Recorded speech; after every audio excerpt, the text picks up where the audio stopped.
আজকে আলোচনা করব মোস্ট ইম্পর্টেন্ট একটা অঙ্কে আসে, প্রায় পরীক্ষাতে মোটামুটি মৌলিক যৌগিক সংখ্যা থেকে একটা প্রশ্ন থাকে।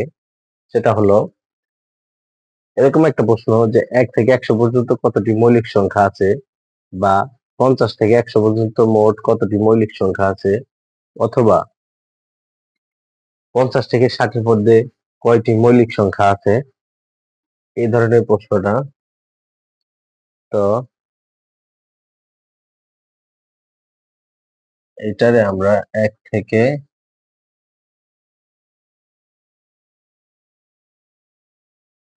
10 মাঝে 4টি,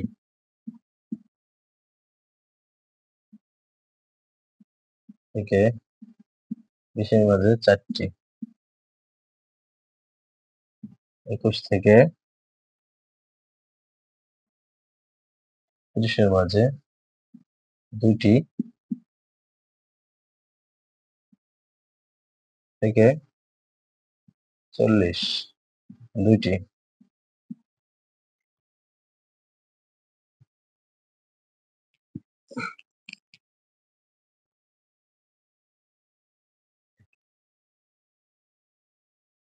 41 থেকে 50 এ 3টি, 51 থেকে 60 এ 2টি, 61 থেকে 70 এ 2টি, 71 থেকে 80 3, 81 থেকে 90 তে 2টি এবং 91 থেকে 100 1টি। মোট মোট হলো 25টি।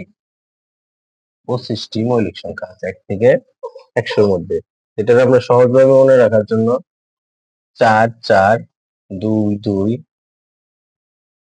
3 2 2 3 2 1 এভাবে মনে রাখলে 1 থেকে 10 এর মাঝে 4টি, তাহলে বুঝতেও সুবিধা হবে যে 1 থেকে 10 এর মাঝে, যে 1 থেকে 10 এর মাঝে কি কি মৌলিক সংখ্যা আছে।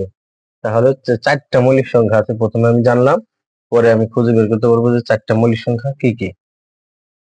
তাহলে এই ধরনের উত্তরটা আর ভুল হবে না।